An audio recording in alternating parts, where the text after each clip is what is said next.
Welcome to Mythical Phylogeny Adventures. I'm your guide Jason.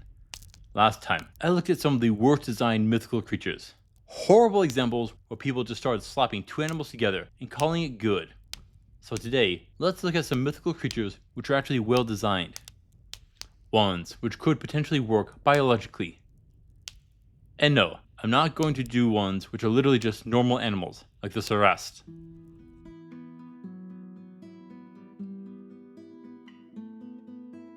A good mythical creature to start with is things like the jackalope of North American mythology, or the Al-Miraj of Persian mythology.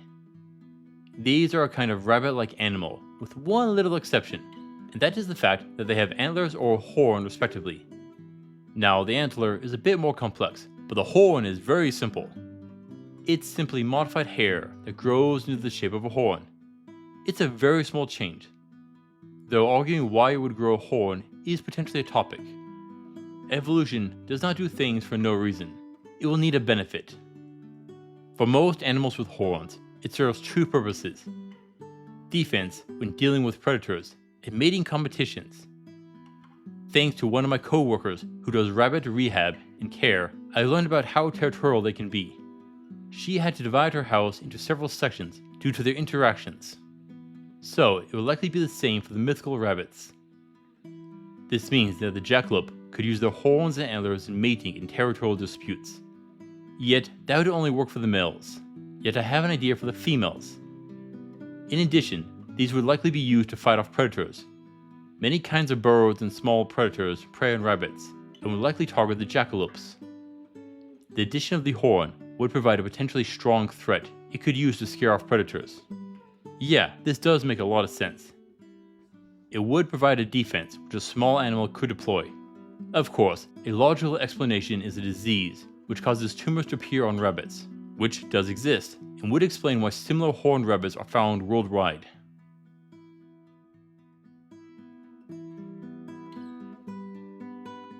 While the Volpatinger is also an antlered mythical creature, this one has a little difference. The Volpatinger is a small mythical creature coming from Bavarian mythology. It's a combination of a rabbit, a pheasant, and a deer. Basically, it's a winged jackalope in concept. I've harped on it many times, but when you want an animal to fly, there are limitations. Just think about when you want to board a plane, they want to weigh your bag. Because it requires more gas to move the weight, and more gas adds even more weight. Sure, there is a bit more to add in here, but that's the simplified version. And when you want to make a mythical creature fly, we are caught by the same weight problems. The Volpatinger is the size of a rabbit, and that puts it smaller than the great bustard, the largest flying bird in the world. So, it's actually very simple to make the modifications needed to make a rabbit fly with wings. Sure, it means reworking the muscles and lungs, but those are hardly the worst things to do. And this is what you should be looking into to do if you want to make a flying mythical creature. You would probably want to go small. The size of a rabbit or a cat would be a great example of a working size. Yet the next entry brings in a bit more.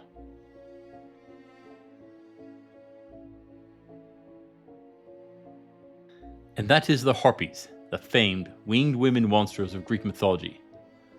I know we just talked about the size being a limiting factor for winged mythical creatures. Now I am turning around and praising one which is much bigger. In fact, the Harpy is said to be the size of a full-grown woman, and they are much heavier. And yet, the Harpy might still actually work. The largest flying animal in the fossil record is Quetzalcoatlus. Sadly, there is a lot of inconsistency on its size and weight due to the spottiness of the fossil record. On the high end, it is up to 500 pounds or 227 kilograms, but most authorities seem to agree at a closer weight of 120 pounds, 55 kilograms. And that would put it right about the same size as an adult woman. So potentially, a Harpy could actually work. Yes, it would result in the wings being about 50 feet, 15 meters wide. And that is, well, it's big. I won't lie. Those wings are going to be nearly unwieldy. And it was believed that Quetzalcoatlus relied heavily on cliff diving to get flight. But in theory, it is actually possible.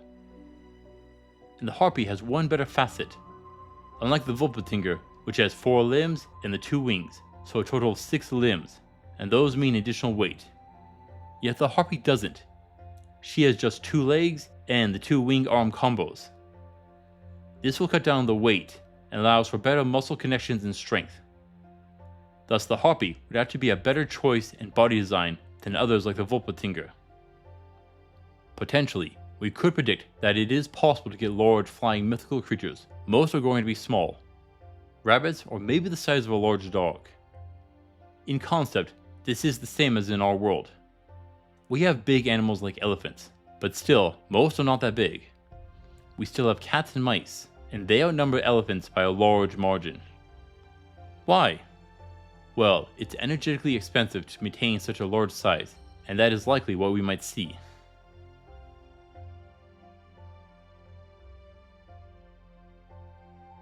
The next one we are going to look at is a myth, a demon from Egyptian mythology. It devours the souls of the dead. But that isn't what I want to look at. This creature has a crocodile's head, the hind legs of a hippopotamus, and the front legs of a lion. Now, both crocs and hippos are aquatic animals that are well known for their ability to swim and will remain submerged for hours at a time. Honestly, a crocopotamus or hippodile would be a top tier design for a mythical creature. Yep, I do like this one. It would work well in nature. It wouldn't be a creature known for speed, but more for burst power to take down prey in a single strike. This is how both crocodiles hunt and hippos protect themselves. And if we add in the hippo's size, it would offer more protection to the crocs.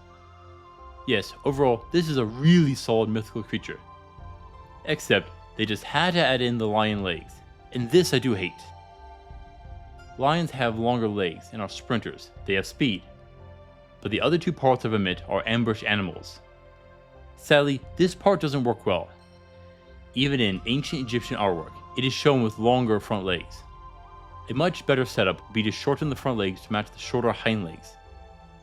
If it does have long front legs, it would give it an awkward gait pattern. If it had to run, it would likely look like the hind legs are being dragged. I'm sure we've all seen a dog which walks funny. Its back legs are getting ahead of its front legs, and it walks sideways. And this is something you can learn when designing a creature for your fantasy world. When combining different animals, you want to use aspects of animals which focus on complementary strategies. Think mixing a paladin with a fighter, or a rogue with a ranger.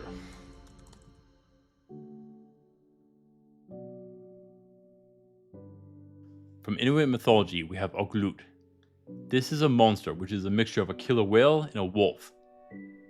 Now, there are 2 versions which do come about. A shapeshifter version which goes between the 2, but I want to look at the version which is the hybrid, and I do like this one. Like with a myth, whales and wolves are similar kinds of predators. One is more about power, while the other is speed. Both rely on chasing down prey, outmaneuvering, and pack hunting tactics.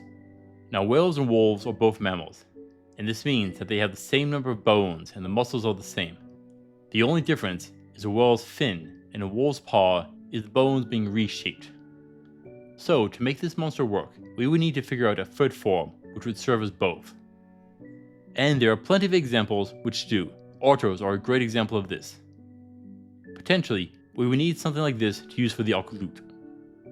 Though, there is an issue with the builds of this animal. Whales rely on a lot of blubber to keep their warmth while in the water, and wolves don't need this.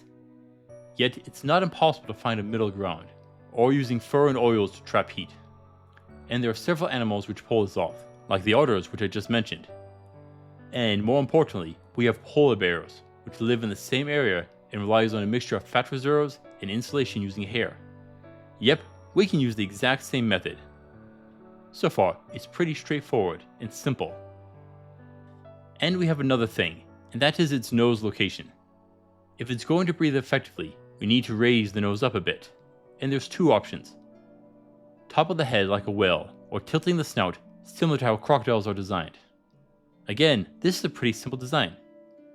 And it does partially match some animals found in the fossil records. The whale's ancient ancestors, Mazanchids and Archaeocetids, would actually fit very well here. Potentially, what people did see was in fact living fossils which then went extinct. So what can we learn from these mythical creatures? Well, first off, is we are constrained by the limits of the real world. Flying creatures are only able to reach a certain size if we're going to keep their wings to a limited size. though there is some wiggle room that comes up when we vary the number of limbs.